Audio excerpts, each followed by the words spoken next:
Hey everybody, welcome to my channel. My name is Aubrey and I am a flight attendant for a major US airline, and today I'm going to be talking about how you can become a flight attendant. So I've been wanting to make some videos for a really long time all about being a flight attendant. I plan on bringing you guys along on some trips, kind of show you what it's like to be a flight attendant, and I also do plan on making a lot of informational videos about flight attendant training, the interview process, and all of that good stuff as well. So I'm really excited to get that started with you guys, and I really hope that you all enjoy this video. I hope that it's informational, and I hope that it helps for those of you who are wondering what it takes to become a flight attendant, what the process is like, and how you can become one. I know that I had a lot of questions when I first started and trying to apply for the position, so in this video we're going to talk all about it and everything you need to know about how to become a flight attendant. So obviously first things first is you are going to apply. But in order to apply, you really need to do some research on the airlines. When I first started, I had no idea how many airlines there were and how different they all were. So you really need to think about what kind of airline you're looking for. One major thing to look at when you're looking at airlines is what they fly. If you are really interested in traveling the whole world and you're ready to hit the ground running and you want to go to different countries, then look at some airlines that fly international. If you are looking for something that just is domestic within the United States and you just want to go state to state, look at some airlines who only fly domestic, because there are airlines who do either or, and there are airlines that do both. So you really need to find what mostly suits you. If you feel like you're not quite ready to go international and travel overseas, then maybe you want to stick to domestic and you just want to stay within the United States. So it's really up to you. So make sure you definitely do your research on where that particular airline flies to, because there is a chance that you could be flying to any of those places. So make sure you're comfortable with wherever they fly to. So something a lot of people don't know about airlines is that we have a thing called reserve. And basically reserve is a period of time where a flight attendant is on call. So when you are on call, you are obligated to go to work if they call you for a trip. That means you will wait at home or wherever you may be, and you have to be on standby for a phone call telling you that you have a trip. It requires a lot of attention, and it requires you to be near the airport so you can make it there in time. That's something to really think about, is if reserve is going to be okay with you, because it is a really difficult process for a lot of people to come to terms with. Some airlines have straight reserve, right? When you get out of training, you are only on reserve. You don't have a schedule, you are on call. You have a set amount of days off of the month, but you are on call all the time. Some airlines may not have reserve. Some airlines might start with 1 month of reserve, 1 month of schedule, 1 month of reserve, go back and forth. And I know an airline that has a block of reserve days within a month, so you're only on call for 6 days out of the month, or however it may be. So I know it sounds kind of confusing, but if you just look up what reserve is and the types of airlines that have reserve, that may help you make your decision on what airline you want to apply for. That leads me into bases. So once you complete flight attendant training, you will be sent to a base. And what a base means is that that is the airport or airports that you are going to fly out of. All of your trips are going to fly out of there and end there. You might not be from this base. When I was in training, we did have an opportunity to bid for the base we wanted. Now that doesn't necessarily mean you're going to get it. So that is really important. So say you have a home somewhere and you really don't want to leave your home, then maybe you should find an airline that has a base there, so you have at least the chance of being based there. So for example, I am New York City based. I cover 3 airports: LaGuardia, JFK, and Newark, and I am responsible for getting to those airports in a timely manner and having a reliable way to get to work. Along with being based somewhere comes commuting. So normal ground people, earth people, they commute by cars or train or bus.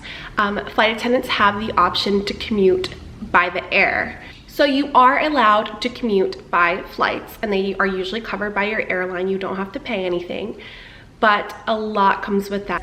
Say you get with an airline that has straight reserve. So you are obligated to be on call at this base, but you're commuting. So you need to make sure that that is something you're comfortable with. It takes a lot of work to commute. You have to be, dedicated, and you have to really be on top of things. And you have to be responsible because flights do cancel, they get delayed, and it just gets really crazy. So make sure when you're researching your airlines, you take a look at bases that airline has. All airlines have different bases, so make sure you choose an airline that maybe has the most desirable bases. They have more options, they have places that you're willing to move to or you're willing to commute to. So just make sure you really take a look at all your options, your base options, your reserve options, and make sure you pick an airline that you think will be best suited for you. Okay, so you found an airline that you think is best suited for you. They have a really good reserve system that you're okay with. They have really good base options. They have one of the options that you would like to go to, so you're going to apply. So this is where you have to really be patient because airlines are not always hiring.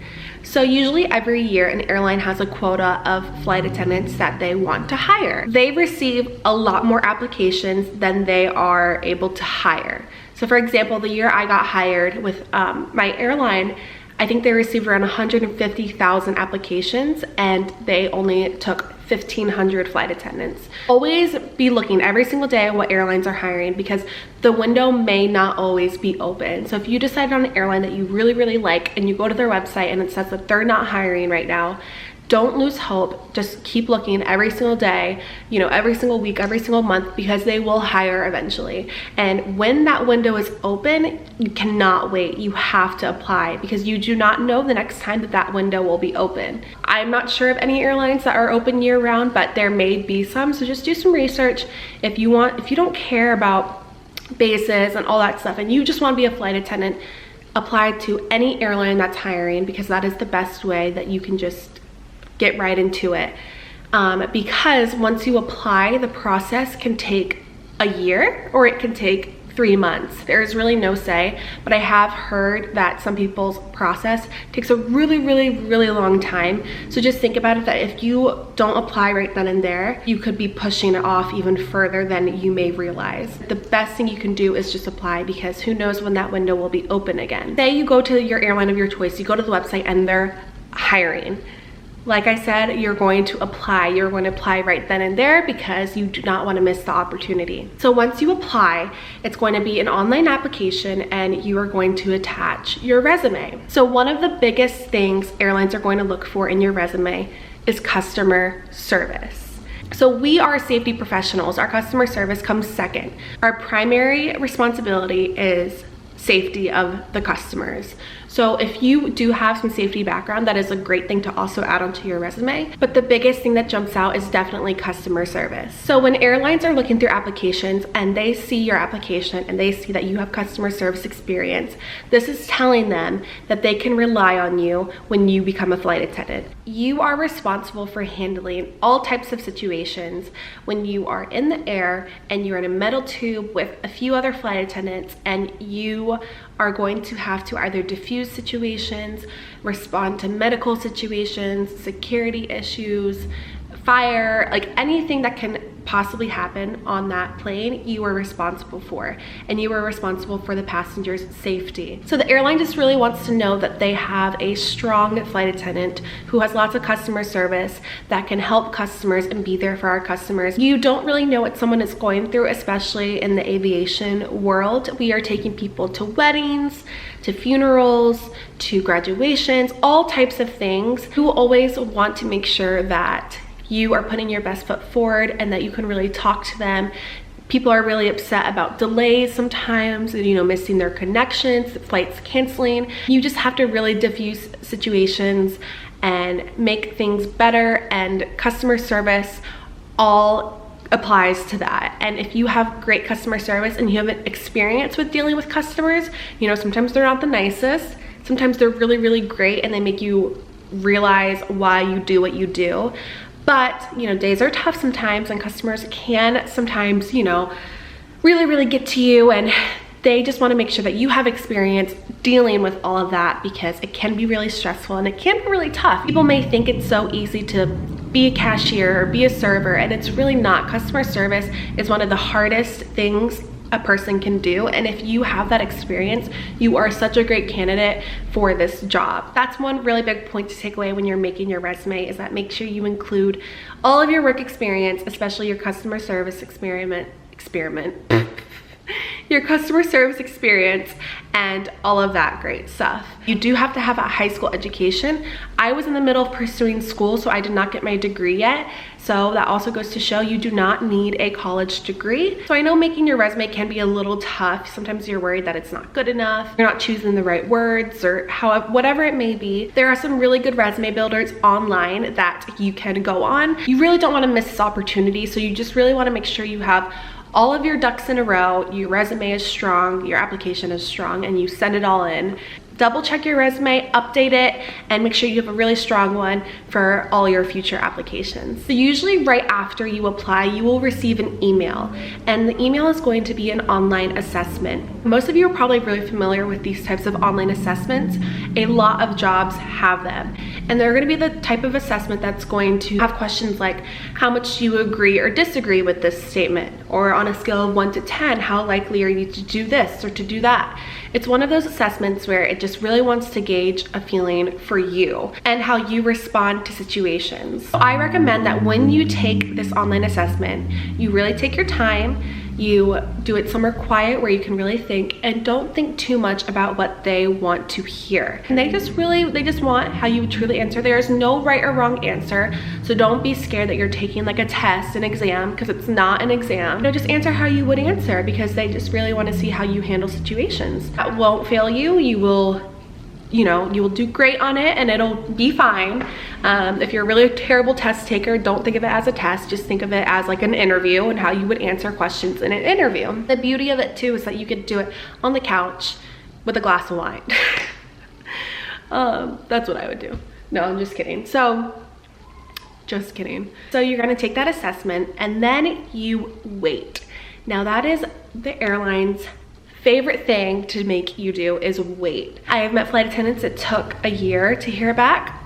Myself, I applied at the right time. I don't know how, it kind of just fell into my lap, but I applied at the right time, and I heard back within like 2 or 3 weeks, which is kind of rare. Just keep checking your email, because you don't know when you're gonna hear from them. So finally you get the email that says, we would like you to complete an online interview. This is gonna be your first interview. Basically what it is it's going to be an interview conducted on your computer or on your phone, and they're gonna give you this link to this website, and you basically have to answer a few questions on camera and send it in. Now the reason they do this is because they want to get a feel for you, your body language, you know, if you look presentable, if they just want to really get a feel for you as a person, and that's hard to do just over email and the phone. You are going to dress as if you were in an interview, and I do plan on making a video for, you know, your video interview tips and regular interview tips. I'm not going to go too much into that in this video, but it will be your video interview, and you're going to go somewhere quiet in your home. You're going to dress as if you were going to in-person interview, and you're going to record yourself answering these questions. Now it is not live with another person, at least mine wasn't. I recorded myself answering the questions, and then you send it in. So you're not, you know, talking to another person over the webcam, which that might be a little more stressful. I preferred the video interview because you just talked to yourself. Even phone interviews are kind of scary because they're on the other line and they can hear you right away, whereas the video interview, you may feel a little bit more comfortable just talking to the camera and then sending it in. My video interview was only a few questions. I recorded them and I sent them in, and then you wait some more. So you're gonna wait, you're gonna wait, you're gonna wait, and then you're finally gonna get an email saying they wanna invite you to a face-to-face interview. Now they're gonna fly you out to complete a face-to-face interview. My face-to-face interview was at the headquarters of the airline. So they flew me out to Dallas, and I was with, I think, like 60 other interviewees. It's a really, really fun day full of like, you know, activities and getting to know each other. And you do obviously have an interview portion where you answer questions, but they really make it lighthearted and fun, and it is such a great experience. I do plan on making another video about the face-to-face interview and some tips and tricks to get you through that crazy day. And then after your face-to-face interview, you will either get a job offer on the spot, or they're gonna send you home, which is fine. If you get sent home, don't freak out. You can get sent home and then get an email a few days later, either saying thanks but no thanks, which basically means, you know, we appreciate your efforts coming to the interview, but we have decided to not go further with you. Don't lose faith, which that's not gonna happen. You're gonna get the job, so we won't even speak that into existence. Or you're going to get an invitation to train with them. And from there, you go off to training. You can go to 6, 8, 4 weeks of training, depending on the airline, and you will earn your wings and you will become a flight attendant. I really hope that this video helped you today, whether you're an aspiring flight attendant or just someone who is intrigued by the airline industry. I really hope that I gave you some great information, and I do plan on making a lot more videos about the interview process, interview tips, tricks, flight attendant training, and I do plan on taking you guys along some of my trips. So I'm really excited. If you enjoyed this video, please leave a comment or subscribe or like it or give me some suggestions. I will appreciate anything and everything that you guys give me, and I really can't wait to see you guys in my next video. Bye.